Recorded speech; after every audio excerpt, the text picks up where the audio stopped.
Hello booktube, hello book friends, welcome or welcome back to my channel and another video and another tag video which may or may not go out on a Tuesday. So it may be a tag Tuesday or it may be not. I don't know, haven't decided yet.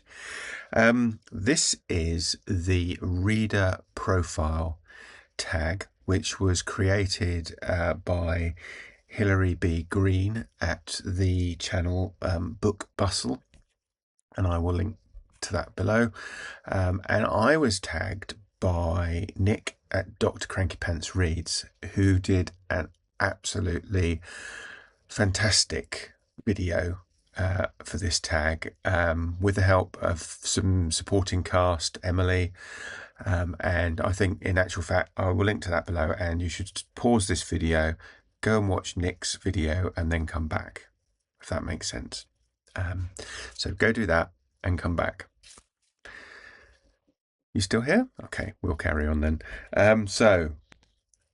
This is 10 prompts, some of which are like multiple questions per prompt, some of which I've struggled.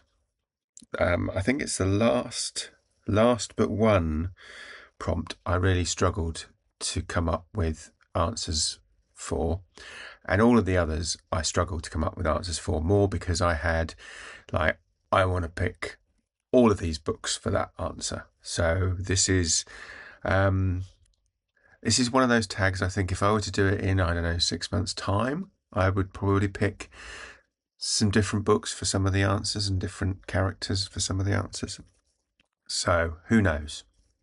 This is what's the date today? This is the 21st of February today. So as of the 21st of February 2025, these are my answers.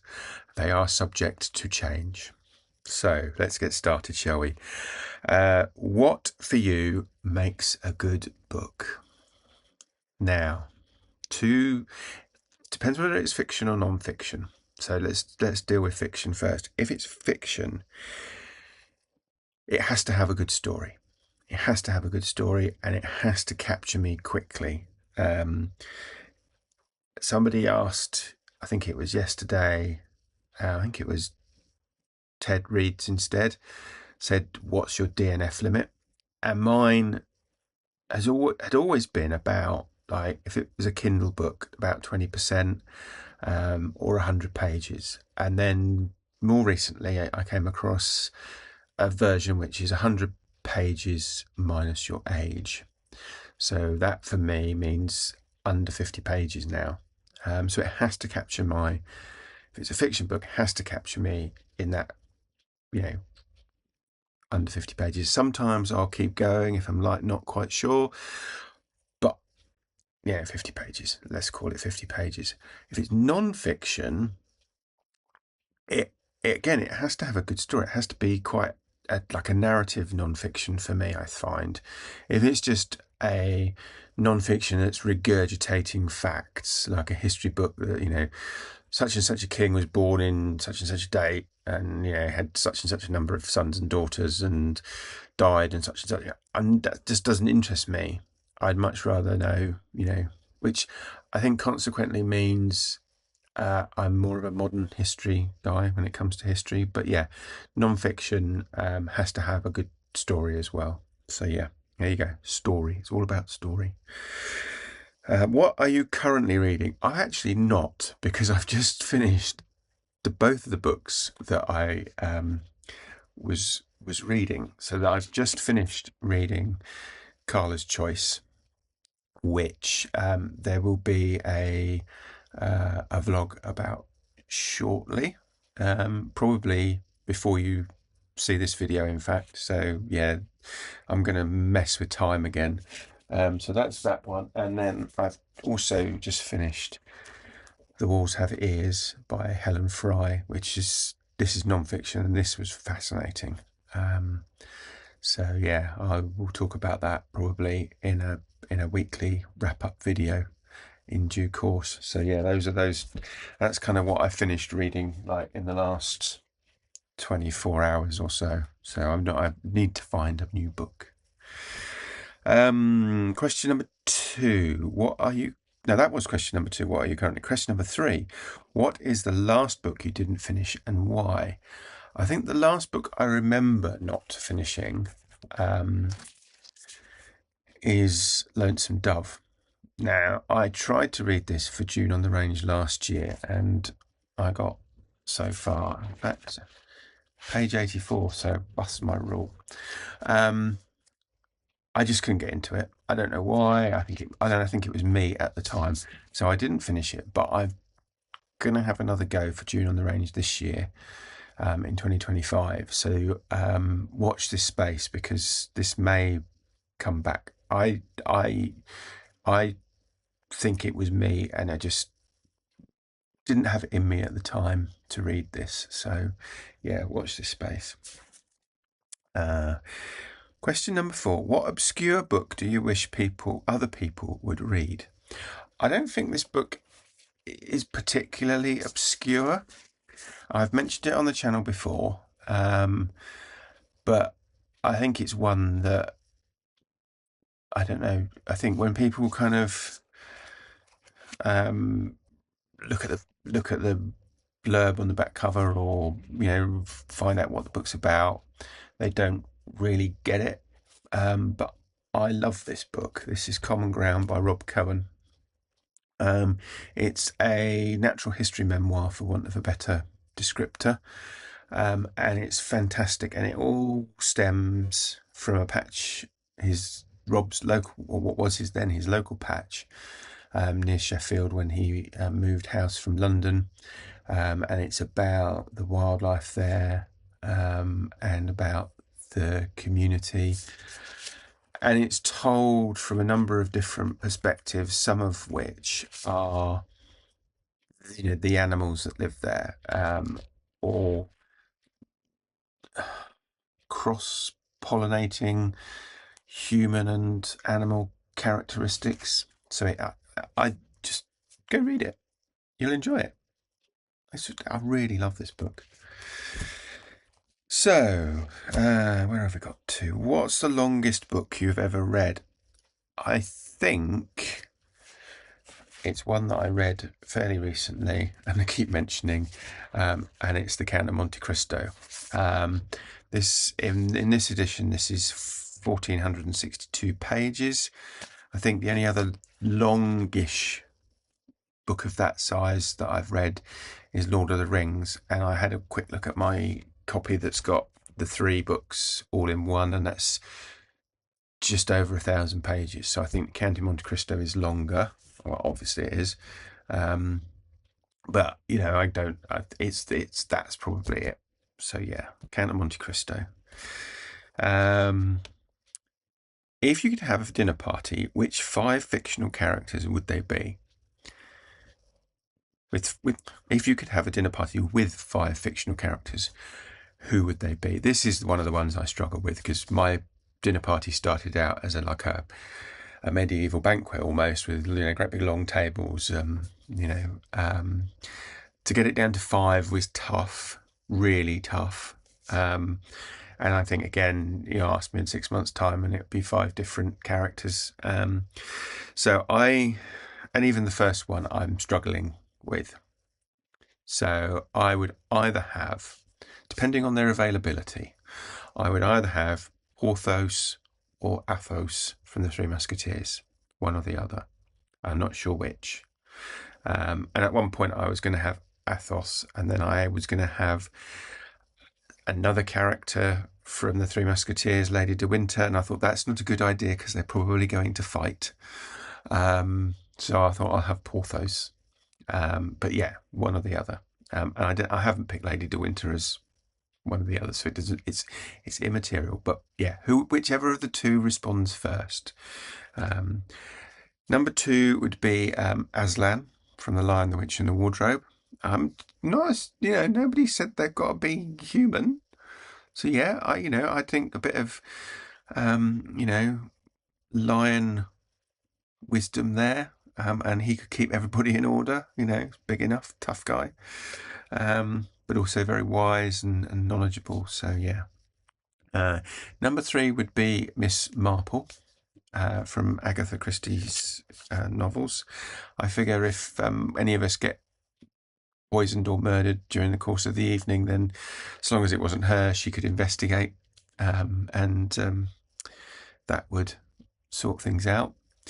Next up, number 4 would be Teresa Moreno, who is Richard Sharp's first wife from the Sharp series of novels. And this is a very recent pick, because I had not long finished reading Sharp's Command, I think is the name of the novel. I'd have to double check that. Recently finished reading Sharp's Command, which it's a set back in the series. So although it's a recent novel, it's one set earlier in the series, early chronologically in the series. And she features in some of the early books, but not some of the later books.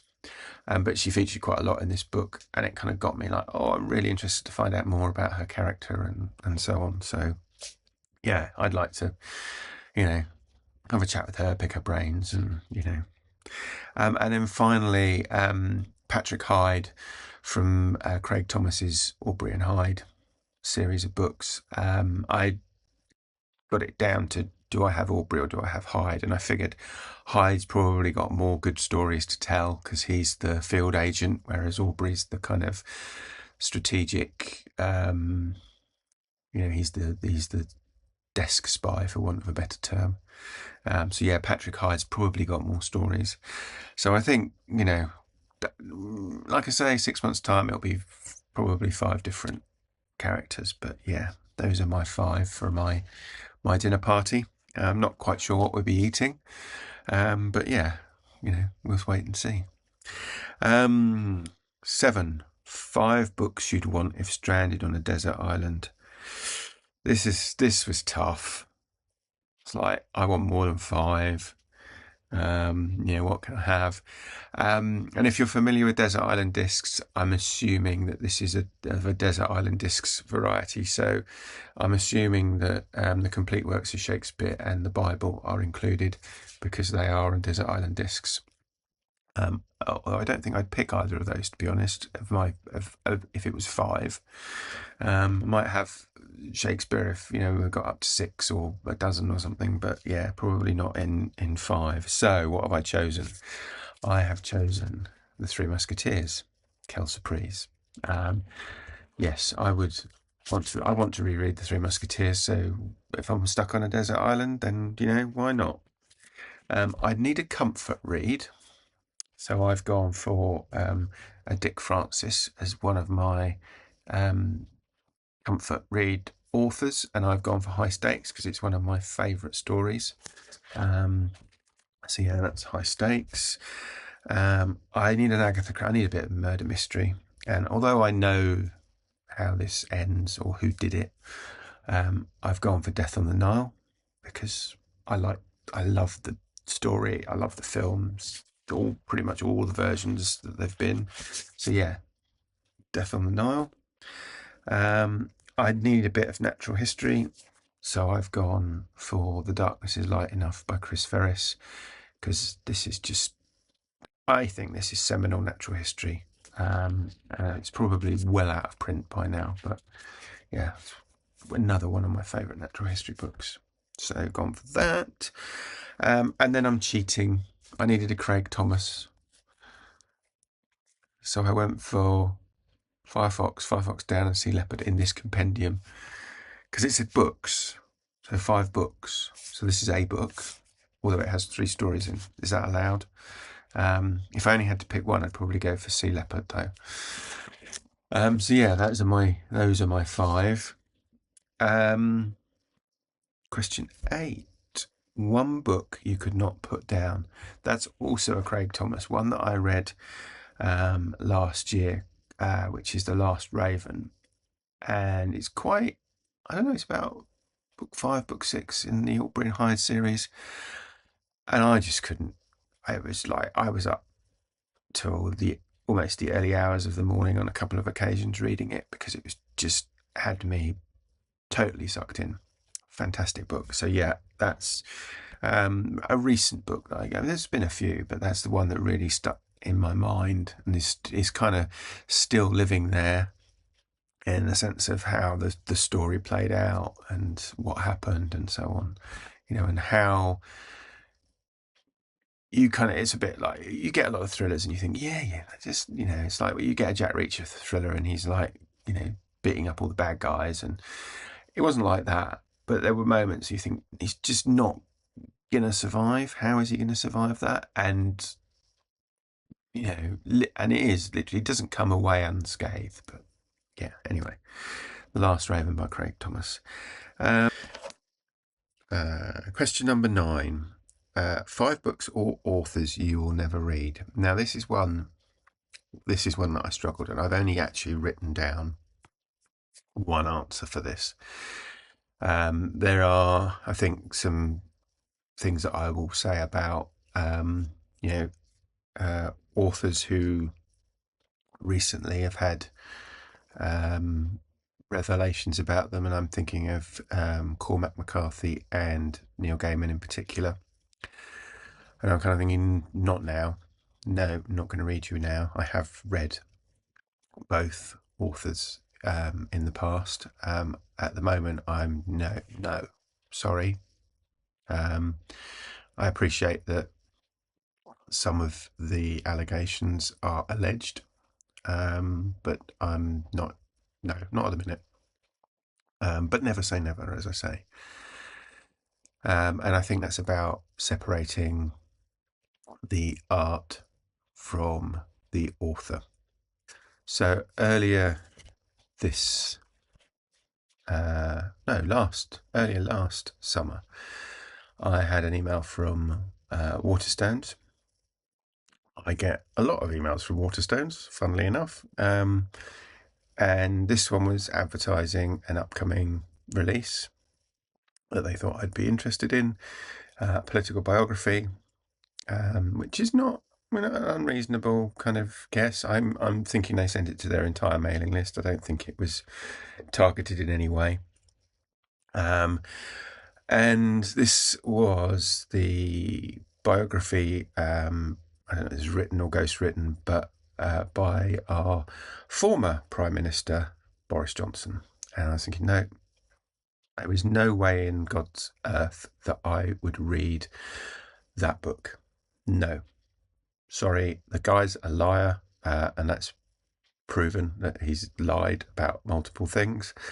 So there is no way I would read that book. It would just be, his fantasies, as far as I can tell. So yeah, not reading that. But those, that's the only one I could kind of categorically say I would never, ever read.